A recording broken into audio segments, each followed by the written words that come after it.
how can we help each other, all these 70 churches, to take a stand and to help this region stand up for its rights when it comes to public land, when it comes to private land, when it comes to environmental issues. So the whole creation thing is also, as a church, how do we redefine or how do we recreate that whole theological narrative around how creation is a part of, God, and that we as churches stand up for that as we try to become, spokespeople for our earth, because without the earth we don't have any place to live. So that's it. Jackie, right here. Jackie. I'm Todd from Washington Park, UCC in Denver, and we had an impromptu conversation that turned into what I thought is a really interesting circle. It started with the question of, is the church an agent of social change? Lots of talk about then what is social change, how does it happen? It went to, well, if that's true, do we have the skills for that? Do we know what social change is, how it happens? Which went to, does the conference have a role in resourcing that? That took us to another level of, what is the conference? And it came back, thank you for the invitation earlier, to the conference is a web of relationships. And then it came back to, relative to this process, this larger journey that we might be taking together this year, what structure or system, what things serve that web of relationships? That was our circle. And it felt really rich, so thank you. Any others in the circle want to add to that? We're in that conversation. Okay. Todd, I would just echo that there were ripples in other conversations I was in the Who Isn't Here. We had a conversation.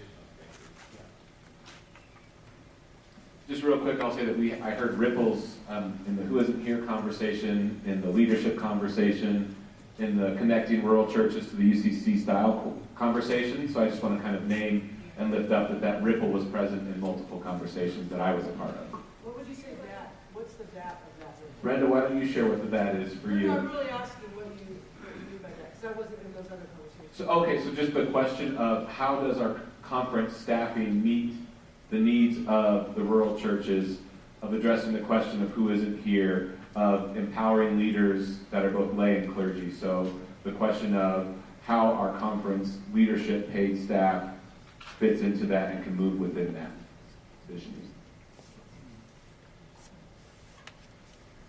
I'm Marge Erickson, and I wanted to raise the question with the conference about are the churches ready for the leadership of pastors that are being graduated from your UCC seminaries with the theological and with the biblical perspectives that are being taught in the seminaries? Are those being accepted in the local churches and in this conference? I'm a graduate of the United Theological Seminary in the cities in Minneapolis, St. Paul, and part of my training prepared me to understand liberation, feminist, and theology, but it really wasn't something that was accepted in the church, the small rural church that I used to be a part of as a pastor. Our pastor, Rebecca, I'm from the Buddhist Church, has a group of study on saving the church, saving Jesus from the church. And if you haven't read this, by Robin Myers, a UCC pastor and professor of philosophy, it might change what you're thinking about your pastor is being trained to do. Okay. Anybody else moved to speak about a paper? Okay, we've got one more. This will be it. So what's going to happen after we hear from this one person is that it's lunch, yes.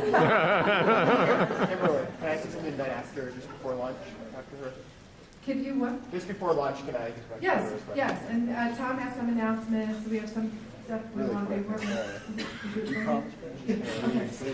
So, just so you know, though, what we're going to do is then take this small conversation, we're going to synthesize that with all these big papers, your design team, and really extemporaneously create the afternoon out of today's conversation, out of this morning's conversation. So just know that that's coming. We're not going to leave any of these things off the table, but we will be doing some discerning this afternoon. Okay. I'm Cindy LaJoy. I'm with the new UCC Church in Montrose, and I was part of the rural church conversation.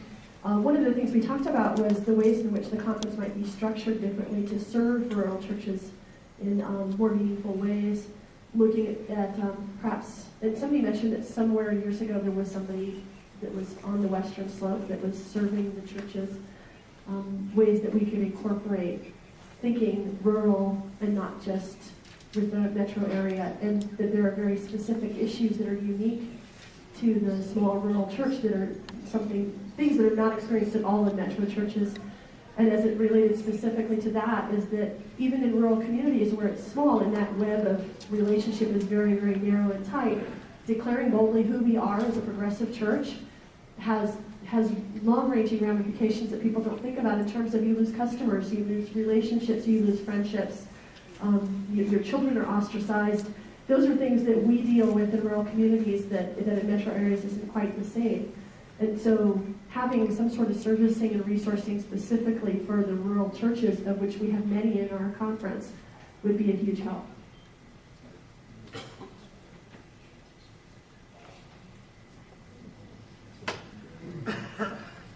This is just a quick advertisement, I guess, for the city of Golden. I'm sure most of you have had a chance to walk around Golden, and a beautiful place. I went to the Chamber of Commerce yesterday and picked up some Golden tickets, they're called, and they have coupons for different businesses in town, city maps. There's a Friday night street fair tonight, and there's a farmer's market tomorrow morning.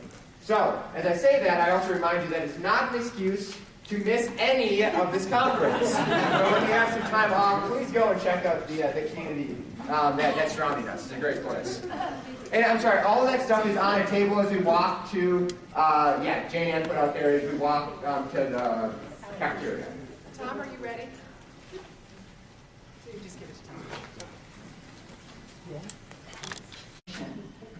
Which is potentially redefining the way we think about ourselves as an organization, as a conference.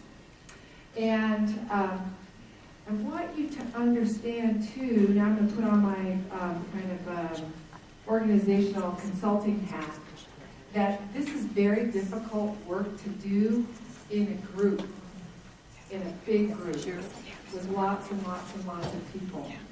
But it's really important that each of you understands that all of the people who are serving on the board and the staff intentionally set this conversation to hear specifically from you, so that as they go out with their responsibility of stewarding the mission of the conference on your behalf and in relationship with you, as they go out to speak with churches in the fall, to continue to enrich and inform what's at stake so that they can create a future direction and a future desired state, and thus, very importantly, a strategic plan for how that's going to get done. It can perhaps even redefine the structure of the conference, the leadership of the conference, the money of the conference, etc. That they're very earnest and serious in that intention. And that is why we're here. So this is not just a kumbaya moment. It's actually a really strategic moment. It's almost like a strategic pause for the conference.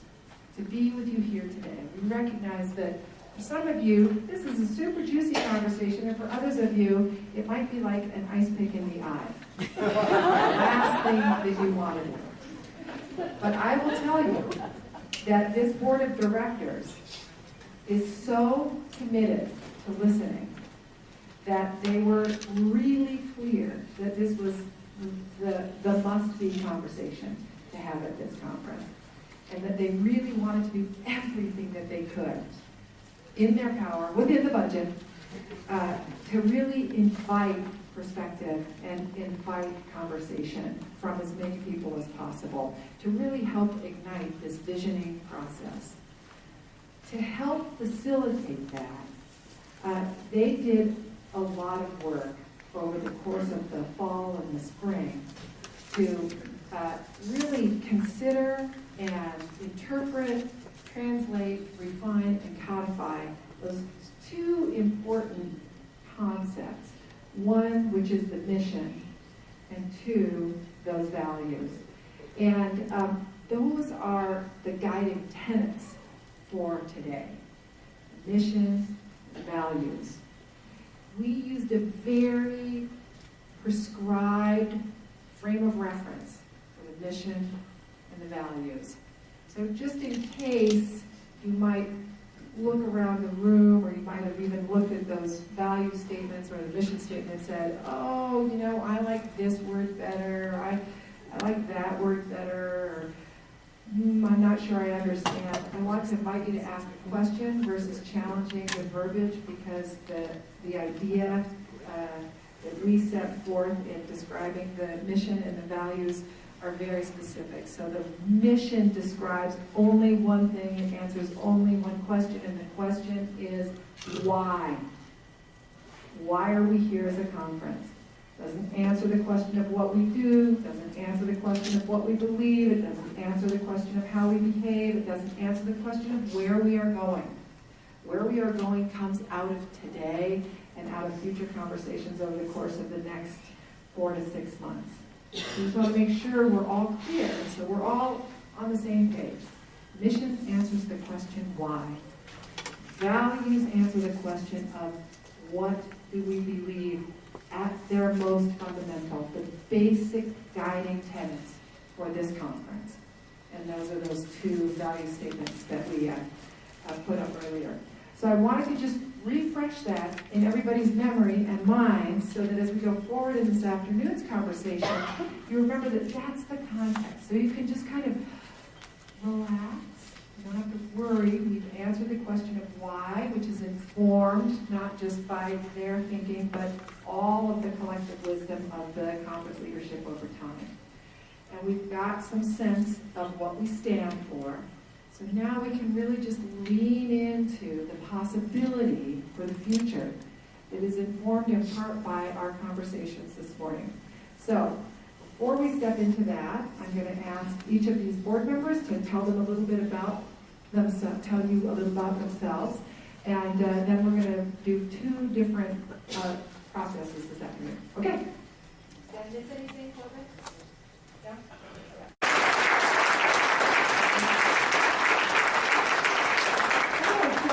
Now we're going to shift our conversation a little bit. I want you to break up into groups of 4.